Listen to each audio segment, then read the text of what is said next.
نماز ایک ایسی عبادت ہے، ریاضت ہے کہ بندہ رسول کائنات صلی اللہ علیہ وسلم کی آنکھوں کی جو ٹھنڈک ہے نا، اس نماز کو جو بندہ پڑھتا ہے تو اس کی دنیا اور آخرت بن جاتی ہے۔ اور نماز کو پڑھنا تو عبادت در عبادت ہے، لیکن نماز کے انتظار میں بندہ بیٹھا ہوتا ہے نا، تو تب بھی اس کو کیا ہے، ثواب ملتا رہتا ہے۔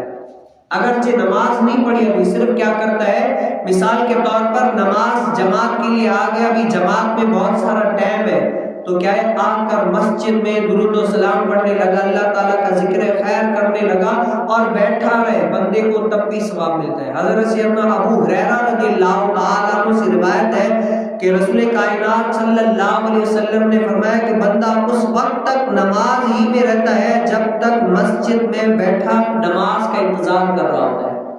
یعنی جیسے نماز پڑھتا ہے نا، نماز اسی طریقے سے بندہ کہے نماز ہی میں ہوتا ہے جب تک کہ نماز کا انتظار کرتا رہتا ہے، یہاں تک کہ کوئی حدث آ جائے تب کیا ہے، وہ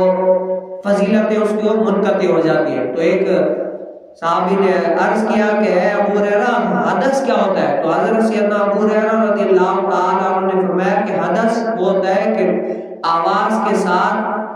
ہوا کا خارج ہونا، یعنی نماز کو توڑ دینا اگر نماز میں ہے تو، اور اگر نماز کے علاوہ اگر ہوا خارج ہوگی آواز کے ساتھ ہو یا بغیر آواز کے، تو کیا اس کی نماز بھی ٹوٹ گئی اور وضو بھی چلا گیا۔ تو یہ کیا ہے، فضیلتیں ہیں نماز کی،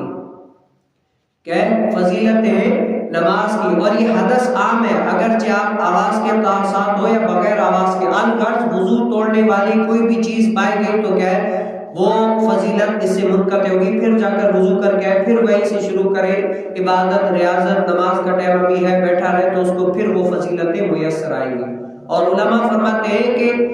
عبادت کا انتظار بھی عبادت ہے۔ کیا ہے، عبادت کا انتظار بھی